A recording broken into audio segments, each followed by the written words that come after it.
They were drowning in mud, but her feet were clean. Before we continue, tell me, where are you watching from? Drop your city or country in the comments. And if you believe some truths don't speak out loud, just stay with me. Now, back to the story. The rain had not stopped for nearly 12 hours, the kind of cold, steady downpour that turned the Texas earth into something thick and unforgiving, clinging to boots, wagon wheels, even the legs of horses that shifted restlessly under the gray morning sky. Every inch of the camp was soaked. Canvas sagged under the weight of water, wood creaked, and the smell of wet leather hung low in the air. Men walked slower, heavier, each step pulling against the mud like the land itself didn't want to let go. Ethan Cole stood near the edge of the camp, one hand resting loosely on the fence post, eyes scanning the horizon not out of habit, but because something felt off, and he hadn't yet figured out what. It wasn't the rain. It wasn't the silence either, though mornings like this usually carried less talk, fewer laughs, more quiet work. It was something else. Something that hadn't shown itself yet. Then he saw her. She came out of the mist the way distant things do after a storm, slowly, like the world was deciding whether to reveal her or keep her hidden. No horse. No wagon. Just a figure walking toward the camp, step by step, steady but tired. She didn't rush. Didn't stumble. Just moved like someone who had already spent everything she had and kept going anyway. A few of the men noticed too, their heads turning, their conversations fading into that kind of quiet that comes when strangers appear unannounced. Ethan didn't move. Not yet. He watched the way she walked. Not dragging. Not slipping. Which didn't make sense. The ground was too soft for that. Even the strongest men in camp had been sliding since dawn, boots sinking inches deep with every step. But she walked like the ground held her differently. That was the first thing. The second thing came when she got closer. Close enough for details to settle into place. Dark hair, damp at the ends but not soaked. A simple dress, marked by travel but not by the storm that had just passed through like it owned the land. And then her feet. Ethan's eyes dropped without thinking, the way they always did when something didn't line up. Moccasins. Soft leather. Light brown. Not caked. Not soaked. Not even damp. Clean. He didn't blink. Didn't react. Just stood there, letting the silence stretch a second longer than it should have. Because every other man in that camp had spent the night fighting the same rain, and every single one of them wore it on their boots like proof. Thick mud. Cracked clay.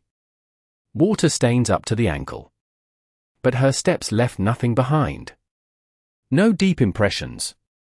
No splashes. Just faint marks that barely held their shape before the wind softened them away. She stopped about 10 feet from the fence.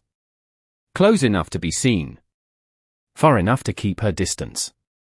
Her eyes moved across the camp, not searching, not afraid. Just measuring. Like she had expected this place long before she arrived. Ethan pushed off the post and walked toward her, slow, deliberate, boots sinking slightly with each step. He didn't reach for his gun. Didn't raise his voice. Just stopped a few feet away, close enough to see her clearly now. There was tiredness in her face, yes. But not the kind that came from one night on the road. Something deeper. Older. The kind that didn't fade with rest. He nodded once. Roads not kind after rain like that, he said, voice even, almost casual. She met his eyes. Just for a moment. Then looked away, like holding his gaze too long would say more than she intended. I walked all night, she said. Her voice was steady. No hesitation. No tremble. Just a statement, plain and simple. Ethan let the words sit there. Let the wind carry them just enough to feel their weight. Then his eyes dropped again. To her feet. Still clean. Still dry. Not a single trace of the storm that had swallowed the land for miles. He didn't call it out. Not yet. Because out here, truths didn't always come from what people said. Sometimes, they came from what didn't match. The wind shifted, carrying the smell of wet earth and wood smoke across the camp, and for a moment no one spoke, not because they had nothing to say, but because no one could quite place what they were looking at. Ethan stood there, still as a fence post, eyes steady, not on her face now, but on the space just behind her, where something should have been. A trail. A line. Some kind of proof that she had come from somewhere real. But the ground behind her held only shallow disturbances, shapes too soft to follow, already losing form under the slow breath of drying air. That was not how mud worked. Not after a storm like that. He had spent years reading land the way other men read letters, and this was wrong. One of the hands, a broad man named Carter, stepped closer from the side, boots squelching with each movement, his gaze narrowing as he looked the girl over. "You come from the North Road?" he asked, not unkind, but not welcoming either. She nodded once, slow, like she had expected the question. "Yes." Carter glanced down at the ground, then back up again, confusion flickering across his face before settling into something more guarded. "Roads near flooded out," he muttered. "Even horses had trouble getting through." She did not answer that. Just stood there, hands resting loosely at her sides, fingers still, too still for someone who had supposedly walked through cold rain for miles. Ethan noticed that too.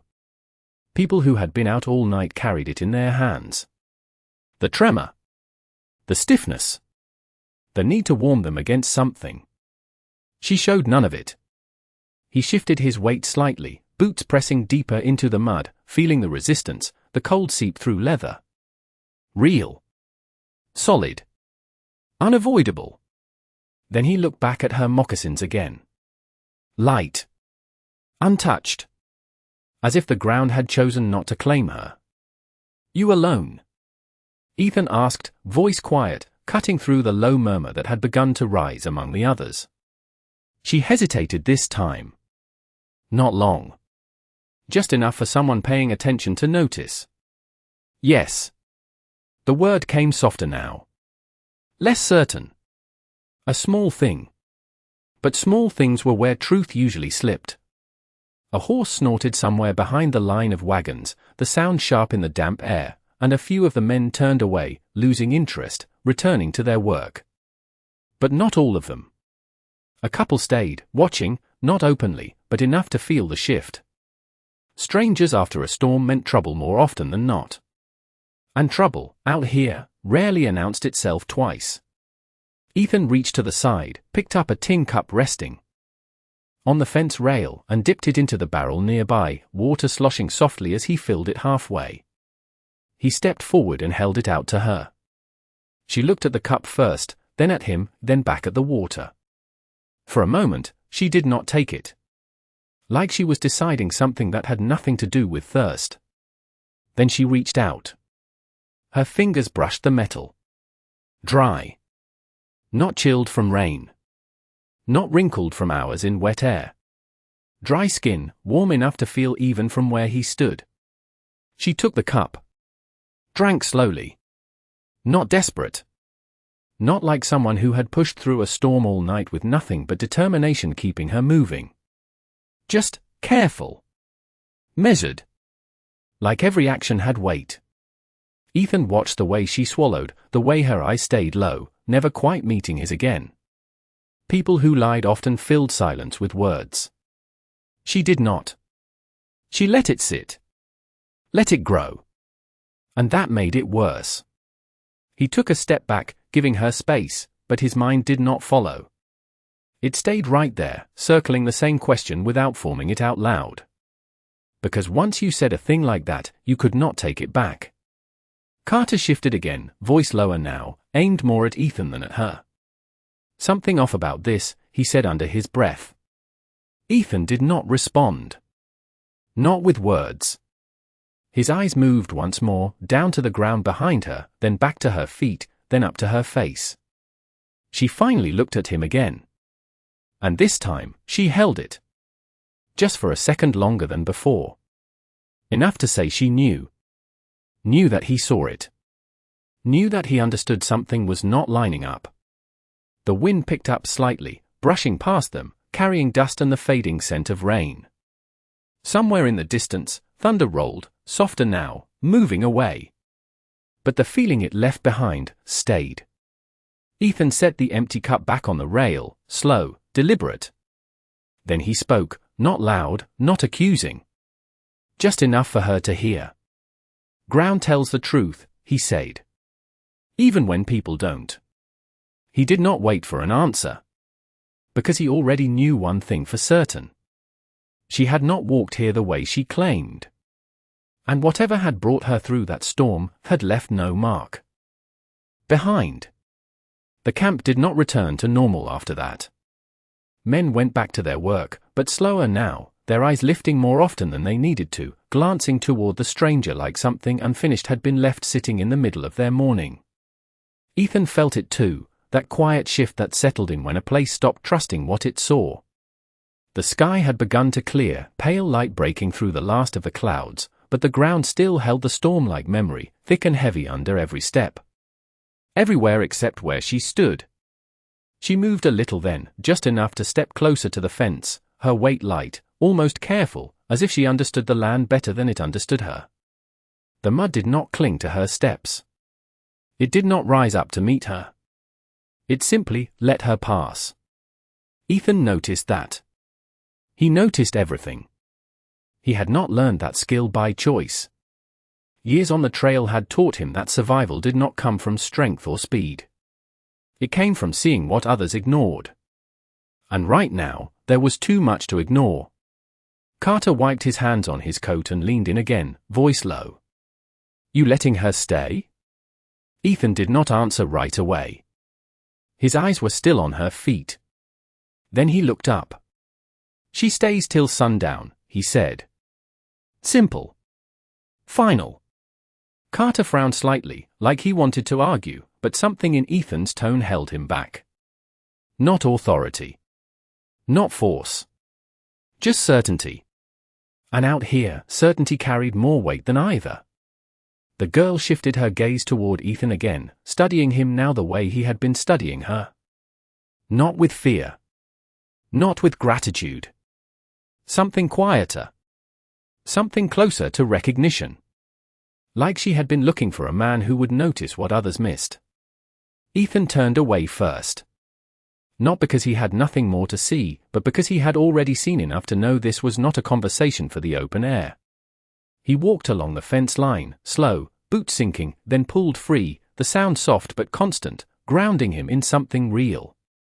Behind him, he heard her steps follow. Not rushed. Not hesitant.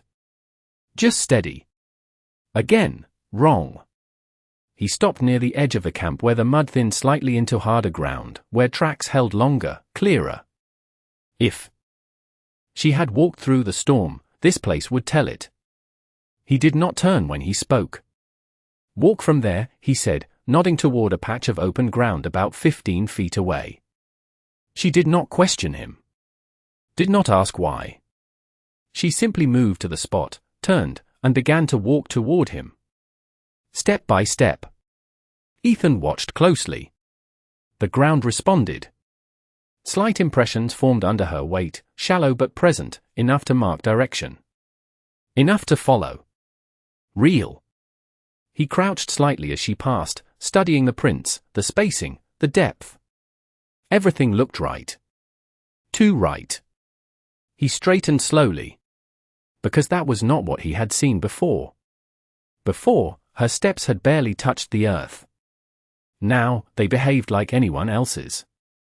Which meant one of two things. Either the ground had changed, or she had. He looked up at her again, sharper now. "Do it again," he said. She stopped. Turned. This time, there was a pause. A longer one. The kind that stretched just enough to reveal something beneath it. Then she walked again. Same distance. Same pace. Same result. Marks in the dirt. Consistent. Explainable. Ethan's jaw tightened slightly, not in anger, but in thought. Because this was worse than before. Things that did not make sense could be dangerous. But things that changed depending on who was watching, those were something else entirely. The wind moved through the open space, lifting a thin layer of dust where the ground had begun to dry, softening the edges of the fresh prints. Ethan looked back toward the direction she had first come from. That stretch of land still held nothing. No clear trail. No pattern. Just absence. He spoke quietly, more to himself than to her. "You left tracks now." Then, after a beat, he added, "But not before." She did not answer. He turned fully this time, facing her. "You want to tell me why?" The question hung there, plain, without threat. Just an opening. She looked at the ground between them, then back up at him. Her eyes held something new now. Not fear. Not uncertainty. Something closer to decision. But she did not speak. Instead, she lowered her gaze again, just slightly, toward her own feet. Toward the moccasins. And for the first time since she arrived, her fingers moved. Just a little. As if she had to remind herself. They were there.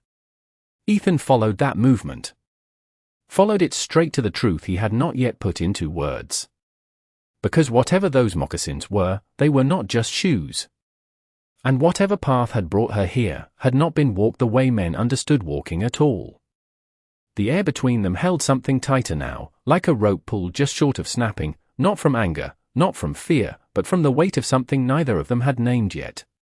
Ethan did not move for a long second, just watched her hands, the way her fingers had finally acknowledged the moccasins as if they were not simply worn, but carried. That was new. Before, she had stood like they were part of her, like they had always been there. Now, there was distance. Small. But real. The kind of distance that only showed up when something did not belong the way it should. A horse shifted behind the fence, shaking rainwater from its manet, the sound sharp in the quiet, but neither of them looked away. The rest of the camp had drifted back into its rhythm, tools moving, low voices returning, but the space around Ethan and the girl stayed untouched, like the world had decided not to interfere with whatever was unfolding there.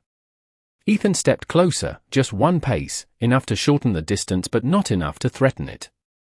His boot sank slightly, the mud answering him the way it always did. Honest. Predictable. He glanced down once more, not at her face, but at the ground where she had just walked. The prints were still there, but already softening at the edges, losing shape faster than they should have under air that was still heavy with moisture. Another thing that did not sit right. He had seen tracks hold for hours in worse conditions. These faded like they were not meant to stay. He lifted his eyes slowly. "You change the way the ground sees you," he said, voice low, not accusing, just stating what he had begun to understand. She did not deny it. That was the first real answer he had gotten. Silence again, but different this time. Not avoidance. Not uncertainty. Something closer to acceptance. She looked past him for a moment, toward the open land beyond the camp, where the storm had rolled through and left everything marked except her. The wind moved across that space, flattening grass, carrying dust, shaping the land the way it always had. But whatever had brought her through it had not played by those same rules. Ethan followed her gaze, then spoke again. "That storm should have slowed you," he said. "Should have left something behind." He paused. But it did not. She drew in a breath then, shallow, controlled, like she was measuring what to give and what to keep. When she spoke, her voice was softer than before, but clearer. "It did," she said. Ethan's eyes narrowed just slightly. "Not on the ground," he replied. She shook her head once. "Not where you can see." The word settled into the space between them, not loud, but heavy. Ethan did not interrupt. He had learned long ago that the truth, when it came, did not need to be chased. It needed room.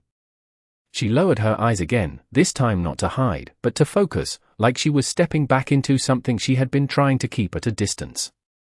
"I walked," she said, slower now. "But not alone." Ethan did not react outwardly, but something inside him shifted, not surprise, not disbelief, just a quiet alignment of pieces that had not fit before.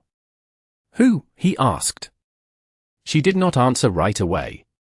The wind moved again, brushing past them, lifting the edge of her dress slightly, but still, no trace of the storm clung to it.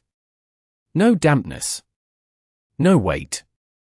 Just fabric that had somehow passed through rain without carrying it.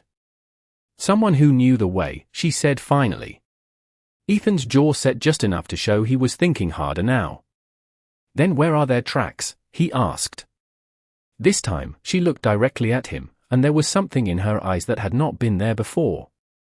Not fear. Not hesitation. Something older. Something that did not belong to a girl who had just walked through a storm. "They do not leave them anymore," she said. The words did not come with drama. They came like fact. Like something she had accepted long before this morning. Ethan held her gaze, steady, searching, but not pushing. Because out here, men lied all the time. About where they came from. About what they had done. But they did not lie like this. Not with silence. Not with pieces that did not try. To convince, only to exist. He exhaled slowly, eyes dropping once more to the moccasins, to the clean leather that had carried her across something no one else in that camp could have crossed without leaving proof behind. Then he looked back at her. "Those are not yours," he said. It was not a question. It did not need to be. She did not deny that either. Her fingers moved again, lightly brushing the edge of one moccasin, almost careful, almost respectful. "No," she said quietly. Ethan nodded once, more to himself than to her. Because that made more sense than anything else so far. Not that it explained it. But it gave it shape. Out here, objects carried stories longer than people did. A hat. A knife. A pair of boots. They outlasted the ones who wore them. And sometimes, they carried something of them forward. He straightened slightly, the weight of understanding settling in, not complete, not clear, but enough to know one thing. Whatever had brought her through that storm had not ended when it should have. And whatever she was standing on now was not just leather and thread. It was something that still remembered the road. The camp did not like what it could not explain, and by midday, that feeling had settled into the men like damp cold that refused to leave their bones. Work continued, but quieter now, conversations cut short when she passed within earshot, eyes following her in ways they tried not to make obvious. Ethan saw it all without turning his head. He had seen this before, not the same situation, but the same reaction. Men trusted what they could measure, what they could track, what they could hold in their hands. Anything else, they pushed away or pushed out. And she was becoming something they wanted gone. She stood near the water barrel now, the same place he had first handed her the cup, her posture unchanged, steady, contained, like she had already decided she would not run, no matter how the camp shifted around her. That alone told Ethan more than anything she had said. People who feared being chased did not stand still in unfamiliar places. They kept moving. She had stopped. That meant she had come here for a reason. Carter approached again, this time not bothering to lower his voice. "We cannot keep her." "Here," he said, loud enough for a few others to hear. "Something is not right, and you know it." Ethan leaned against the fence, arms resting loosely, eyes still on the girl. "I know it," he said. "That does not mean we send her back out." Carter shook his head. "Back out to what? You do not even know where she came from." Ethan's gaze dropped briefly to the ground, then lifted again. "That is exactly the point," he replied. A few of the men nearby shifted, uneasy, their boots grinding into the drying mud, the sound rough and constant. One of them, younger, spoke up from behind Carter. "What if she brings something with her?" he asked. "Something we cannot see." Ethan turned his head just enough to acknowledge him. "Everything brings something with it," he said. "Storms. Strangers. Even you." The young man fell quiet, not convinced, but without a reply. Carter exhaled sharply, frustration tightening his shoulders. You are taking a risk on something you do not understand. Ethan nodded once. That is usually when it matters most. Carter studied him for a long second, then looked past him at the girl again. She had not moved. Had not reacted. But her attention had shifted slightly, just enough to show she heard every word. Not offended. Not defensive. Just listening. That unsettled Carter more than anything else. You giving her a place till sundown, he said finally. After that, she is gone. Ethan did not answer. Not with words. His silence was enough. Carter took that as agreement, or something close enough to it, and walked off, boots striking harder now, like he needed the ground to remind him it was still there. The camp slowly returned to its rhythm, but the tension did not leave. It simply settled deeper, quieter, waiting.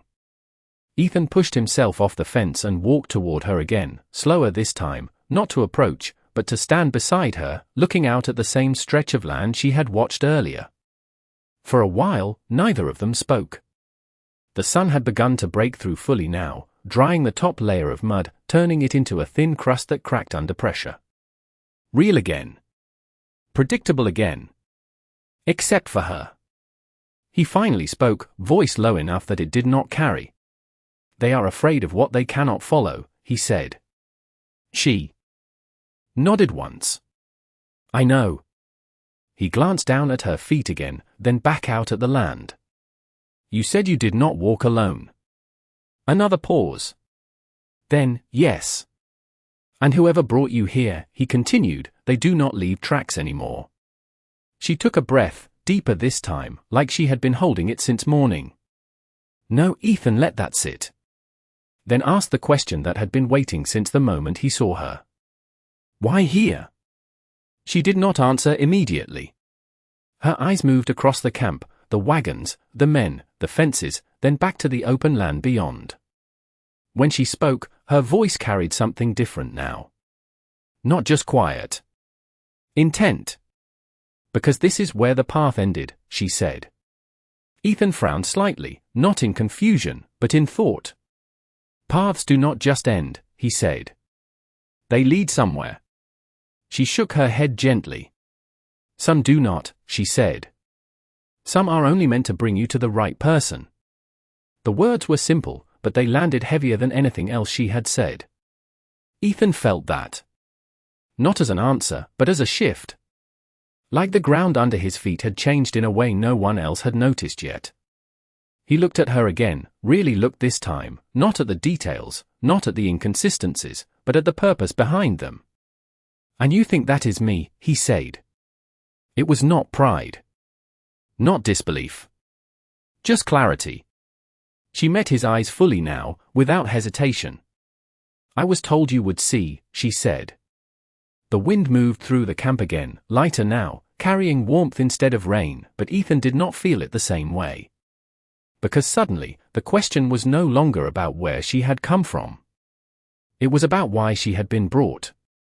And whatever answer that held, it had not arrived alone. The words did not leave quickly after she said them, they stayed between them, quiet but heavy, like something placed carefully on a table that neither of them was ready to move yet. Ethan did not look away, but something in his posture shifted, not outwardly, not enough for the others to notice, but enough for him to feel it settle deeper into his chest.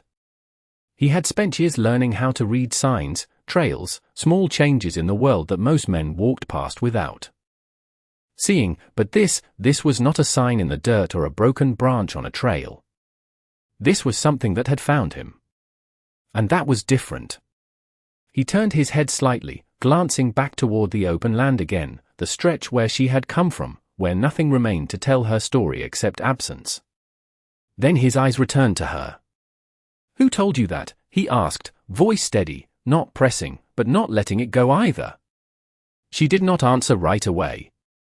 Her gaze dropped, not in avoidance, but in memory, like she was looking at something that was no longer there but had not left her either. The wind moved softly now, brushing past them without weight, and for the first time since morning, the camp felt warmer, but Ethan did not trust that feeling.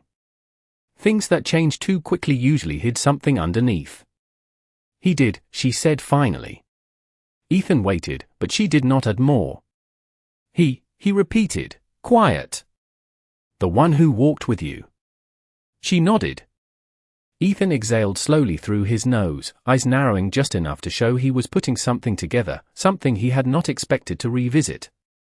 And he knew me, Ethan said, more to himself than to her. Another small nod. He said you would not turn away, she added. That landed differently. Not as a statement, but as a weight. Because turning away was something Ethan had done before.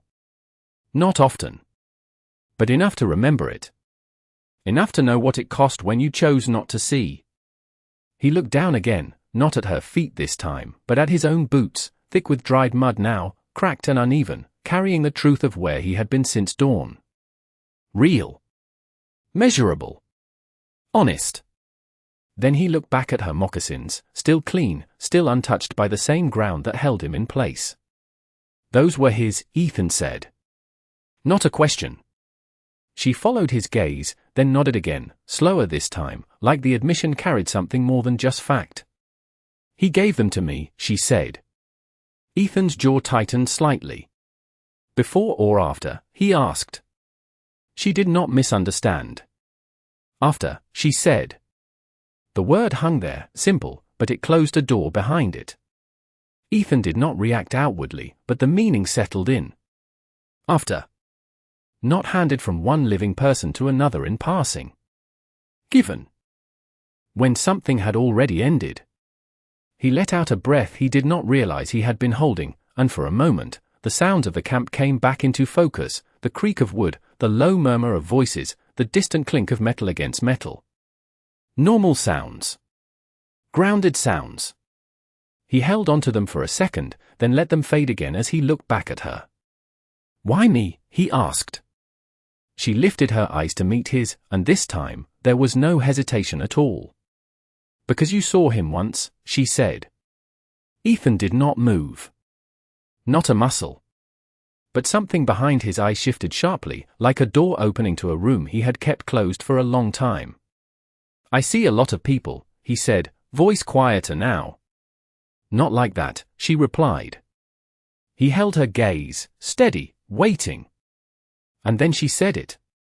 5 winters ago, she said, by the river south of Black Ridge. The name hit him like a memory he had not asked for, clear and immediate, the kind that did not fade with time no matter how far you traveled.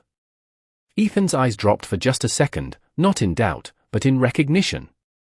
The river. The cold. The man who had been there. Not lost. Not wandering. Waiting. He had not spoken much. Had not needed to. But there had been something in his presence that Ethan had not been able to explain then, and had not tried to explain since. He did not ask for anything, Ethan said quietly. She shook her head. He never did. The wind moved again, lifting dust where the ground had dried, softening the edges of everything that had been left behind by the storm. Ethan looked back toward that empty stretch once more, then at the girl, then down at the moccasins that had carried her here without leaving a trace. He said you would understand the difference, she continued. Ethan frowned slightly. The difference between what? She held his gaze, steady, calm. Between what walks, she said, and what guides. The word settled into him slowly, not like a revelation, but like something he had known once and forgotten. Out here, men followed trails. Followed tracks. Followed signs. But sometimes, something else led the way. And it did not always leave proof behind. Ethan straightened slightly, the weight of it all not lifting, but shifting into something clearer. And now, he asked. She looked down once more at the moccasins, then back at him. Now the path is yours, she said. Ethan did not answer. Because for the first time since morning, the question was no longer about her. It was about what he was supposed to do with what had been brought to him. And that was not something the ground could tell him. The weight of her last words did not fade, it settled, quiet and steady, like something placed in Ethan's hands without him realizing when it had happened. He did not reach for it, did not accept it out loud, but he did not set it down either. The camp moved around them, louder now as the day pushed forward, tools striking wood, voices rising just enough to sound normal again, but the space between Ethan and the girl stayed untouched by it, like they stood just outside the reach of everything familiar. Ethan turned slightly, looking past her toward the wagons, toward the men who had begun watching again without meaning to. He could feel it now, the pressure building, not from fear but from the simple need people had to make something make sense. And when they could not, they chose for it. Carter stepped forward again, this time not alone. 2 others stood just behind him, not aggressive, not confrontational, but present in a way that made their position clear. "Time is running," Carter said, his voice controlled, but firmer than before. "You gave your word." Ethan did not answer right away. He looked at Carter, then at the men behind him, then back at the girl. She had not moved. Not a step. Not a shift. Just stood there, as if she had already accepted whatever would come next. That bothered him more than anything Carter had said. Because people who expected to be sent away usually prepared for it. She had not. Ethan pushed off the fence again, standing fully now, shoulders relaxed, but his presence sharper somehow, like the space around him had drawn tighter. "Sundown is not here yet," he said. Carter exhaled, frustration flickering across his face. "You know what I mean," he replied. "This place does not hold things like this. Not for long." Ethan's eyes flicked briefly toward the ground, then back up. "Maybe it should," he said. The words were simple, but they landed differently. The men behind Carter shifted slightly, not stepping forward, but no longer at ease either. Silence followed, thicker now, stretching longer than it should have. Then the younger man from before spoke again, quieter this time, but more certain. "If she does not belong to the ground," he said, "then she does not belong here." Ethan turned his head just enough to look at him, not sharply, not with challenge, just with focus. "Everything belongs somewhere," he said. "You just do not always see where." The young man hesitated, then looked away, not convinced, but without an answer. Carter shook his head once, like he had reached the end of patience. "You are risking the whole camp on a feeling," he said. Ethan nodded slowly. "No," he replied. "On what I saw." Carter followed his gaze down, to the girl's feet, to the moccasins that still held no trace of the morning's storm, and for a moment, even he did not speak. Because no matter how much a man wanted to deny something, seeing it made that harder. The girl finally moved then, just a step forward, not toward Carter, not toward the others, but toward Ethan. It was small, but it changed the balance of the moment. Her voice, when it came, was calm, steady, carrying just enough to reach all of them. "I will leave," she said. The words cut through the tension cleanly, not dramatic, not forced. Just an offering. Carter's shoulders loosened slightly, relief slipping in before he could stop it. But Ethan did not react the same way. His eyes stayed on her, searching, not for what she said, but for what she meant.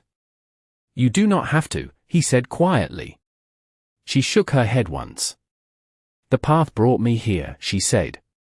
"It did not promise I would stay." The wind moved through the camp again, warmer now, carrying dust instead of rain, softening edges, blurring lines. Ethan felt that shift, not in the air, but in the moment itself. Something was ending. Or changing. He looked at her feet again, at the moccasins that had carried her across something no one else could have crossed without leaving proof behind. Then he looked back at her. "And what happens when you leave?" he asked. She held his gaze, steady, unafraid. "Then you walk," she said. Ethan frowned slightly. "Walk where?" She did not answer immediately. Instead, she turned her head slightly, looking past him, toward the far edge of the camp, where the land stretched out again into open distance. When she spoke, her voice was softer, but clearer than it had been all day. "Where he could not go anymore," she said. The word settled into Ethan slowly, not as a command, not as a request, but as something else entirely. Something past. Something given. He stood there, still, feeling the weight of it, not resisting, not accepting, just holding it long enough to understand one thing. This had never been about letting her stay. It had been about whether he would step forward when she left. And that choice was not hers to make. The decision did not come with a sound, no sudden shift, no raised voice, just a quiet change in the way Ethan stood, like a man who had stopped waiting for the ground to tell him where to step next. The camp felt it before it understood it. Carter's jaw tightened slightly, the men behind him straightening without realizing why, and the girl, she did not move at all. She simply watched him, like she had been waiting for this exact moment since she arrived. Ethan took a slow breath, then stepped past her. Not away. Not toward the others. But toward the open land beyond the edge of the camp. His boots pressed into the drying earth, leaving clear marks, solid, real, every step accounted for. He stopped after a few paces, then turned slightly, just enough to look back at her. "You said the path ended here," he said. She nodded once. "For me." Ethan's eyes held hers for a second longer, then dropped to the moccasins again. Clean. Untouched. Still carrying something that did not belong to this place. "Then it starts again," he said quietly. The words did not sound like a question. They sounded like something he had already decided. Carter stepped forward, sharper now. "You are not walking out there over a story," he said. Ethan did not look at him. "I am not," he replied. "I am walking because I know what I saw." Carter exhaled, frustration breaking through. "You saw something that does not make sense." Ethan nodded slightly. "That does not make it wrong." The silence that followed was not empty. It was full of things unsaid, of doubts that had not found words yet, of a camp that was used to answers and now had none. The younger man shifted again, uneasy. "What if there is nothing out there?" he asked. Ethan finally turned his head toward him, calm, steady. "Then I will know," he said. "But if there is," he did not finish. He did not need to. Because out here, men understood the cost of not following something when it called to them. It did not show right away. It waited. And it stayed. The girl stepped forward then, closing the distance between them by a single step. Close enough now that the difference between them was no longer just space. It was purpose. "You do not have to carry it," she said softly. Ethan looked at her again, not at her feet this time, not at the strangeness, but at the truth behind it. "It was never yours to carry alone," he replied. Her eyes lowered briefly, not in disagreement, but in acceptance. Then she did something no one in the camp expected. She stepped back. Not away from him, but out of his path. The movement was small, almost unnoticeable, but it changed everything. Because it was not retreat. It was release. The wind moved through again, lighter now, carrying warmth across the land, and for the first time since morning, the air felt clear. Ethan turned fully toward the open ground, toward the stretch of land where no tracks had been left, where the storm had passed and taken its answers with it. He took another step forward. Then another. His boots marked each one, pressing into the earth, leaving proof behind. Real. Visible. Measurable. But something in the space ahead of him felt different now. Not empty. Not unknown. Just waiting. He stopped once more, then looked back over his shoulder. The girl stood where he had left her, still, calm, the moccasins unchanged, still untouched by the world around them. Carter and the others stood behind her, watching, uncertain, caught between stopping him and letting him go. Ethan held that moment for a second longer, then nodded once. Not to them. Not even to her. Just to the choice itself. Then he turned and walked. The ground took his steps the way it always had, honest and firm, but as he moved farther from the camp, something subtle shifted. The air grew quieter. The sounds behind him faded faster than they should have. And the land ahead began to feel less like a place he was entering, and more like something he was being led into. Back at the edge of the camp, the girl watched him go, her expression unchanged, her hands still, her feet unmoving. But the space behind her, the place where she had first appeared, began to settle in a way it had not before. The faint impressions that had never fully formed softened completely, as if they had never been there at all. And for the first time that day, the ground told a simple truth. Not about where she had come from, but about what she had brought. A path. And now, someone to walk it. By late afternoon, the camp had gone quiet in a way that did not belong to the hour, not the usual tired quiet that came after work, but something slower, heavier, like the land itself was listening for something it could not quite hear. Carter stood near the fence long after Ethan disappeared into the distance, his eyes fixed on the place where the man's tracks had last been clear. At first, they had been easy to follow, deep impressions pressed into drying earth, each step marking a direction that made sense. But then, not far beyond the edge of the camp, they had begun to change. Not vanish. Not completely. Just soften. Like the ground had decided to stop holding onto them the way it had before. One of the men walked out a few yards earlier, just enough to see it for himself, then came back without saying much, his expression unsettled in a way he could not explain. Carter did not like that. He liked things that stayed where they were put. He liked tracks that led somewhere clear. This was neither. Behind him, the rest of the camp moved carefully, voices lower, work slower, like no one wanted to disturb whatever had just passed through. And the girl, she was gone. No one had seen her leave. No one had heard her steps. One moment she had been standing there, still as morning, and the next, the space she occupied felt empty in a way that made people stop and look twice. Carter had checked the ground where she stood. Nothing. No prints. No marks. Not even the shallow impressions Ethan had forced her to make earlier. Just dry earth, already settling into itself, as if she had never been there at all. That unsettled him more than anything else. Because absence was harder to argue with than presence. A few hours passed, the sun lowering slowly, stretching shadows across the camp, turning everything softer at the edges. And still, no one spoke much about it. Not out loud. But the silence carried the story anyway. Then, just as the light began to shift toward evening, the horses stirred. Not loudly. Not in panic.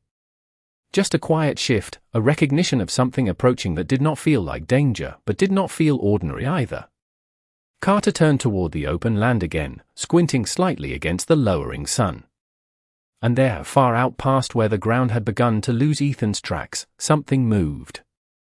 Slow. Steady. Coming back. He did not call out. Did not signal the others. He just watched. Because whatever this was, it was not something you interrupted. The figure grew clearer as it came closer. A man. Walking. Same pace. Same steady rhythm. And when he crossed back into the stretch where the ground held its shape again, the tracks returned. Deep.